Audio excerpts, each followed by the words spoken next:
فرعون اور اس کی خادمہ کا ایک ایمان افروز واقعہ حضور اکرم صلی اللہ علیہ وسلم شب معراج میں بیت المقدس کی طرف جاتے ہوئے مصر کے قریب ایک مقام سے گزرے تو انہیں نہایت ہی ایلی اور زبردست خوشبو آنے لگی۔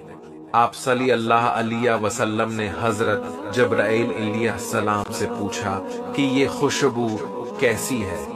جواب ملا کہ فرعون کی بیٹی کی باندی مشاطہ اور اس کی اولاد کی قبر سے آ رہی ہے۔ پھر حضرت جبرائیل علیہ السلام نے اس کا قصہ بیان کیا کہ مشاطہ فرعون کی بیٹی کی خادمہ تھی اور وہ خفیہ طور پر اسلام لا چکی تھی۔ ایک دن فرعون کی لڑکی کو کنگھی کرتے ہوئے اس کے ہاتھ سے اتفاقاً کنگھی گر پڑی۔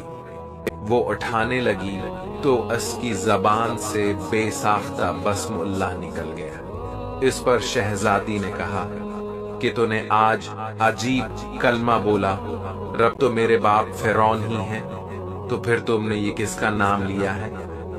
اس نے جواب دیا، فرعون رب نہیں بلکہ رب وہ اللہ ہے جو مجھے اور تجھے اور خود فرعون کو روزی دیتا ہے۔ شہزادی نے کہا، اچھا تو میرے باپ کے سوا کسی اور کو اپنا رب مانتی ہے؟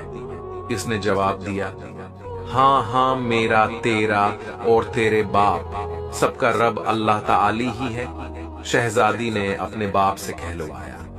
وہ سخت غضبناک ہوا اور اسی وقت اسے برسر دربار بلوا بھیجا اور کہا، کیا تو میرے سوا کسی اور کو اپنا رب مانتی ہے؟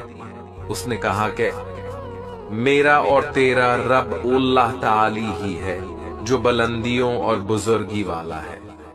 فرعون نے اسی وقت حکم دیا کہ تانبے کی جو گائے بنی ہوئی ہے اس کو خوب تپایا جائے، اور جب بالکل آگ جیسی ہو جائے تو اس کے بچوں کو ایک ایک کر کے اس میں ڈال دیا جائے، آخر میں خود اسے بھی اسی میں ڈال دیا جائے۔ چنانچہ وہ گرم کی گئی۔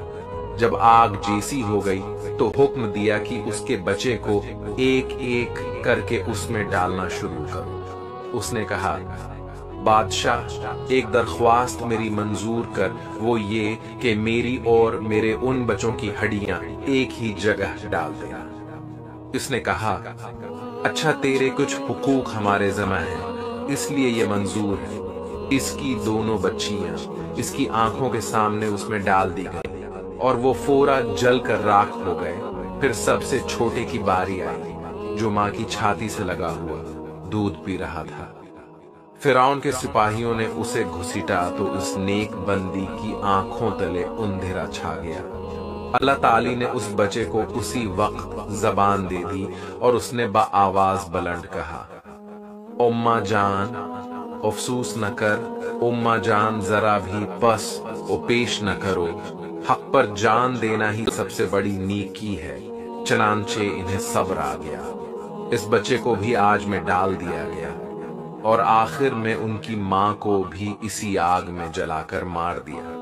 یہ خوشبو کی مہکیں اس کے جنتی محل سے آ رہی ہیں۔ سبحان اللہ۔